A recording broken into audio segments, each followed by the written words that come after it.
Recently, the Georgia Agribusiness Council, along with the Georgia Farm Bureau and many others, gathered in Perry, Georgia for an Ag Issue Summit. The event, which was led by both chairmen of the State House and Senate Ag committees, brought producers together from all over the state. The Monitor's Mark Wildman was there. He has this report. Georgia producers packed into the Miller Murphy Howard building at the Agri Center in Perry to hear about some very important issues that directly affect their farming operations. And it's just a good thing to try to get production agriculture people informed on what's going on and how all this affects what they do for a living. The Joint Agriculture Chairman Ag Issues Summit is an event that not only spotlights key ag issues, it spotlights how well ag is represented in Atlanta, and specifically how well the House and Senate work together for the benefit of Georgia farmers. Chairman McCall is a great person, and I'm relatively new to the legislature, but he has a long tenure, and I've known him for a long time. He's a farmer, and he's very competent, and so we have an excellent working relationship.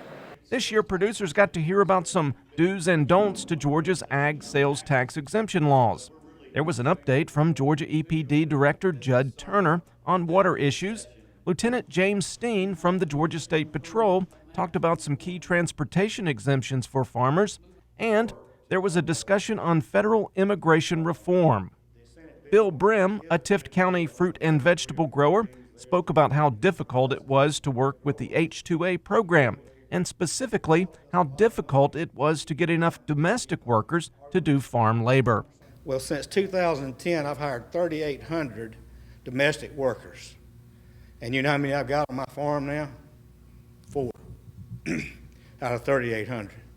So our domestic workers, whatever they are, whoever they are, they will not work in agriculture. And I'm sorry, but people are going to have to realize that they will not work on the farms. They just don't want to do it. It's hot work, it's dirty, it's nasty, and they just won't do it. At the lunch, the group was given an opportunity to hear from Congressman Sanford Bishop. He spoke about the status of the Farm Bill. Regarding stability, I bring you good news and bad news.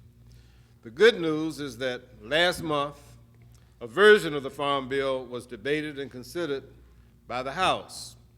The bad news is that the same bill, as it passed the House, weakened the long-standing partnership between agriculture and nutrition interests.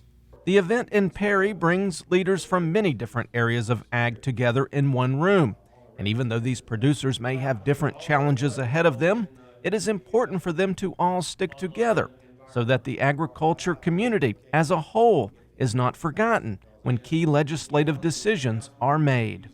We got to be like one big family. No matter what you're growing or how big or how little you are, we got to stay together so that we don't fall down, because we are the backbone of this economy in this country, and we're proud to be that. And I also want folks to understand that John and me both think that we don't own our offices. Those are y'all offices, and y'all call us when there's a problem or if you need us to do something. That's the way things work here. Is we just there because y'all let us be there. Reporting from Perry, I'm Mark Wildman for the Georgia Farm Monitor.